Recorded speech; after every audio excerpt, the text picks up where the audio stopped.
আপনাদের সেই অসভ্য চোর ছ্যাচ্চোর ভাইপো নাকি চোরপো, সেই পচা ডিম খাওয়া পোলাটা ভারতবর্ষকে চ্যালেঞ্জ করেছে, ভারতীয় ইউনিয়নকে চ্যালেঞ্জ করেছে। তা থাকবে কোথায়? ভারতকে চ্যালেঞ্জ করতে হলে তো ভারতের বাইরে থাকতে হবে গিয়ে। ও দুবাইতে বাড়ি ঘর ব্যাঙ্ক অ্যাকাউন্ট সব আছে, সুইজারল্যান্ডে ব্যাঙ্ক অ্যাকাউন্ট আছে, ওখানে পালিয়ে যাবে, চ্যালেঞ্জ করে দিয়ে পালিয়ে যাবে। এই হচ্ছে এই মূর্খটার উদ্দেশ্য। লেখাপড়া তো শেখেনি, চ্যালেঞ্জ করে দিল। চ্যালেঞ্জ মানে কি জানে? অত সস্তা চ্যালেঞ্জ। অমিত শাহকে গালিগালাজ করেছে, চ্যালেঞ্জ করেছে। অমিত শাহ হচ্ছে ভারতবর্ষের হোম মিনিস্টার, তাকে চ্যালেঞ্জ করেছে। তাহলে কত বড় পালোয়ান, কত বড় ওস্তাদ!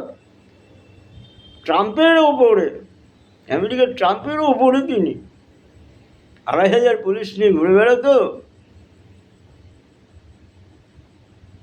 ৩৭টা না ২৭টা গাড়ি নিয়ে ঘুরে বেড়াতো, কোটি কোটি টাকা দিয়ে গুন্ডামস্তান পুষত। এখনো গুন্ডামস্তান পুষে যাচ্ছে। শুভেন্দুকে বাপ তুলে গালিগালাজ করেছে। শুভেন্দু অধিকারী সে বৃদ্ধ বাবাকে গালিগালাজ করেছে। শুভেন্দুর এলাকায় গিয়ে শুভেন্দুকে চ্যালেঞ্জ করেছে, মেরে ফেলবো হুঙ্কার দিয়েছে। ৪ তারিখের পরে ডিজে বাজাবে, সমস্ত হিন্দুদেরকে ধ্বংস করবে, কেটে ফেলবে, মেরে ফেলবে। ডায়মন্ড হারবারে ইলেকট্রিক চুল্লি বানাবে হিন্দুদেরকে পোড়াবার জন্য।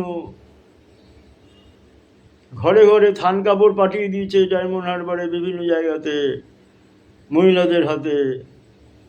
তোমরা যদি বিজেপিকে ভোট দাও তাহলে তোমাদের স্বামীদের হত্যা করা হবে, তোমরা এই থান কাপড়গুলো পরবে, রেখে দাও।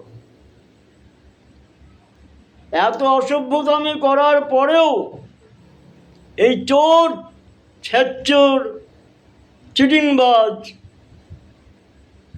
গুন্ডাবাজ অসভ্য ভাইপো এখনো কেন শাস্তি হয়নি?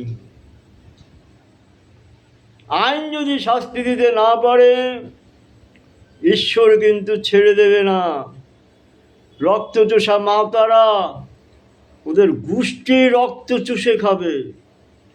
রক্তচোষা মাতারা মা ছেলের গোষ্ঠী রক্ত চুষে খাবে, যারা পশ্চিমবঙ্গের নাগরিকদের রক্ত চুষে খেয়েছে, পশ্চিমবঙ্গটাকে ধ্বংস করে দিয়েছে, 50 বছর পিছিয়ে দিয়েছে। মা তারা তাদের রক্ত চুষে খাবে, ধ্বংস হবে, ধ্বংস হবে, ধ্বংস হবে। জয় মা তারা, জয় মা তারা, জয় মা তারা।